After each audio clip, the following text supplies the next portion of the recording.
Hey, salut tout le monde, c'est Wanted Wax, Dimitri ici pour une nouvelle vidéo où aujourd'hui je voudrais tenter de répondre à une question qui m'a déjà été posée dans plusieurs de mes commentaires de vidéos, c'est est-ce qu'il faut assurer sa collection de vinyles? Allez, générique et on regarde tout ça.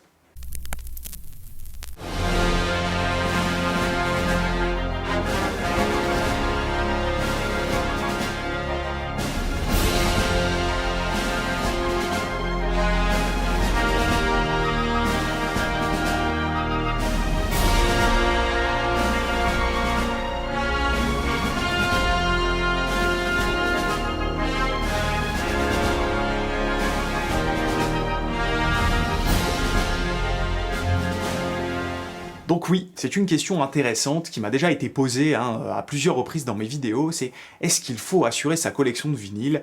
Comment ça marche? Qui peut le faire? Combien ça coûte? Et surtout, quelles sont les bonnes pratiques si jamais on est concerné? Alors je vous propose de commencer tout simplement par la première question, c'est est-ce que c'est possible d'assurer ces vinyles? Alors bah oui, tout simplement, c'est possible. De toute façon, moi j'ai toujours voilà, une espèce de petite phrase qui me dit quand tu as besoin d'être rassuré par quelque chose, pour quelque chose, concernant quelque chose, il y a toujours quelqu'un qui peut t'assurer. Donc du coup, pour les vinyles, ça n'échappe pas à la règle. Vous pouvez naturellement assurer vos vinyles. Alors il y a deux manières de le faire. La première est très standard et très connue, et on est tous concernés, c'est la valeur mobilière que vous allez déclarer dans votre assurance habitation, l'assurance qui est obligatoire quand vous avez un logement. Et la deuxième partie qui est plus concernée, là, cette fois-ci, si vous avez une très grosse collection, si vous avez voilà, quelque chose d'assez gros quand même, ce sont les assurances concernant les œuvres d'art et les objets voilà, dits de grande valeur. Ça se fait beaucoup à l'étranger, notamment, c'est ce genre d'assurance. Mais et voilà, globalement, comprenez que vous pouvez assurer vos vinyles, il n'y a aucun souci. Maintenant, est-ce que vous êtes concerné? C'est la réponse à la deuxième question qu'on va essayer de soulever.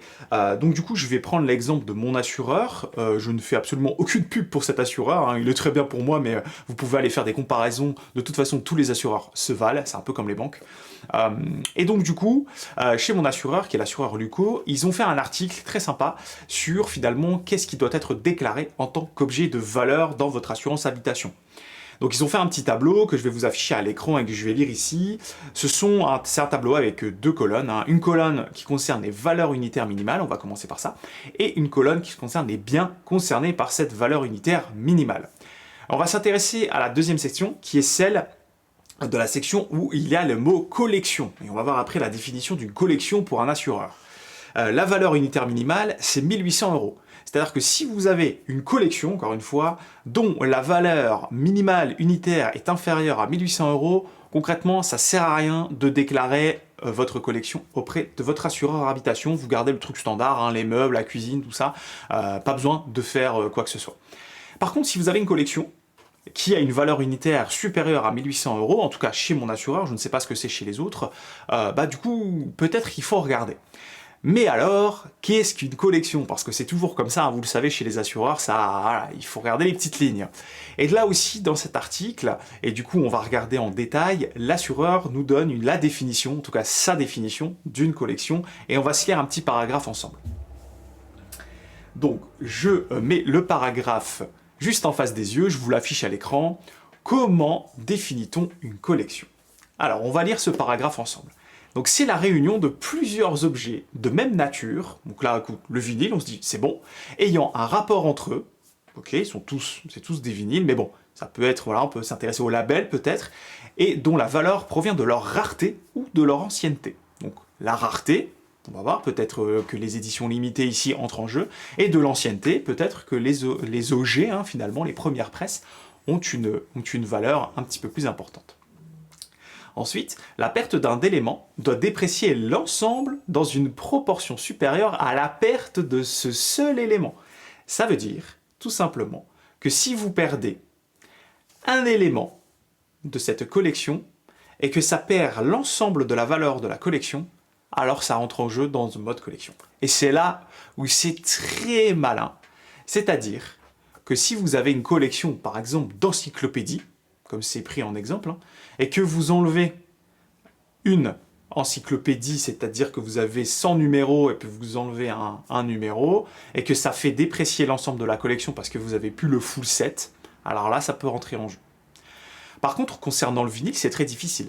Exemple, chez Mondo, vous avez des vinyles Mondo, donc il y a des numéros, hein, Mondo, à chaque fois le 1, le 2, le 3, mais finalement, si vous avez le full set, est-ce que enlever un vinyle, perdre du coup un vinyle de cette collection, va vous faire rembourser l'ensemble de la collection? Je ne pense pas, parce qu'il n'y a pas de lien finalement. Le lien est défini peut-être en série, exemple les Missions Impossibles, voilà. Pareil pour les vinyles concernant voilà, la discographie hein, d'un artiste. Est-ce qu'il y a un lien ou pas? Est-ce qu'il faut avoir que des OG pour que la collection soit prise en compte et que du coup, si vous perdez une première presse de la collection, voilà. Est-ce qu'il faut aussi que l'artiste ait arrêté de chantier, parce que la collection se continue. Finalement, l'artiste n'a pas fini de produire des albums. Voilà, c'est toutes ces petites questions qui du coup rendent la tâche un peu plus difficile et qui du coup peut freiner pas mal de monde à se dire « Ok, mais je vais assurer mes vinyles, ça vaut vraiment le coup ».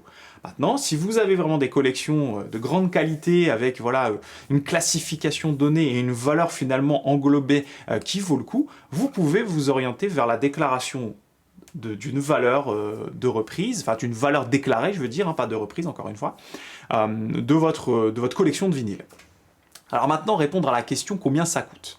Alors, naturellement, ça dépend de plein de choses. Une assurance habitation, ça dépend de plein de choses, de l'endroit où vous habitez, de la taille de votre baraque, de la sécurité de votre quartier aussi, enfin il y a plein de choses.